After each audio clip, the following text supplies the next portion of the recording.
I'm Gail Rankin. I'm a biologist at the Water District. I work on wetland restoration and land preservation projects. This is the PAJARO Basin Freshwater Wetland Project. It's about a 9-acre project that restores an area of historic wetland. A wetland is a kind of intermediate habitat between an aquatic habitat like open water and an upland habitat.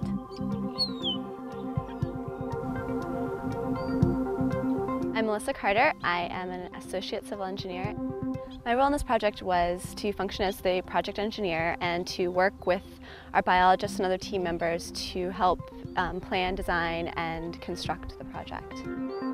For a wetland project, you really need to get your hydrology right, which means what kind of water sources are you going to have coming to the wetland. And for this site in particular, it's almost 100% fed by the local high groundwater that's here seasonally.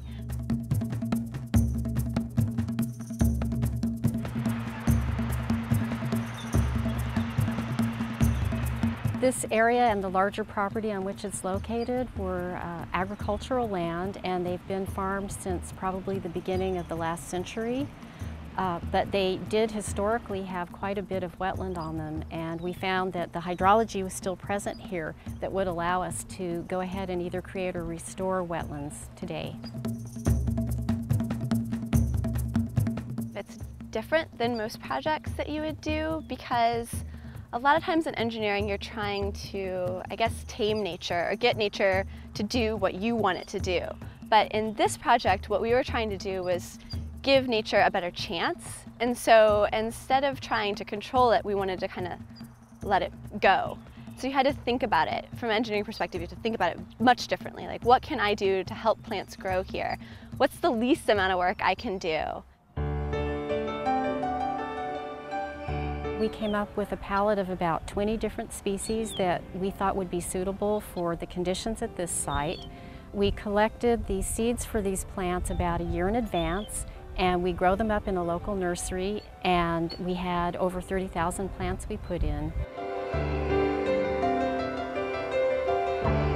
You want this to be sustainable, and so the less moving parts, the less artificial things that you put in, the better chance this has to just go and grow and flourish on its own without any human intervention.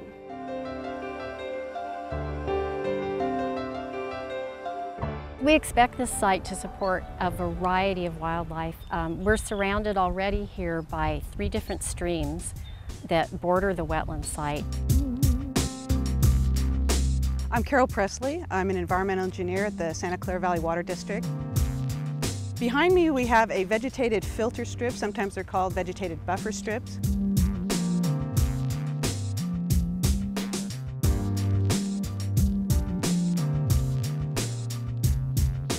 What a filter strip does is it helps in erosion.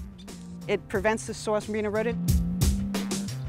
If there is excess fertilizer, the vegetation will take that up and sort of sequester the extra nutrients in the vegetation, which is what we want, instead of it ending up in the creeks. What we did here is we installed some native sage at Salvia mellifera. We installed that to help with the beneficial insects. It's their habitat. This buffer strip is about 900 feet long, and it's about 10 to 15 feet wide.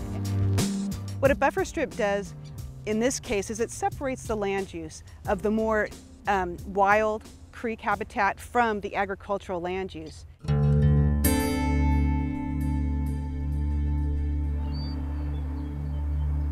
This is a project that makes you feel good. It doesn't have any concrete, doesn't have any moving parts. This is something that's going to last forever, hopefully, and it makes me feel good.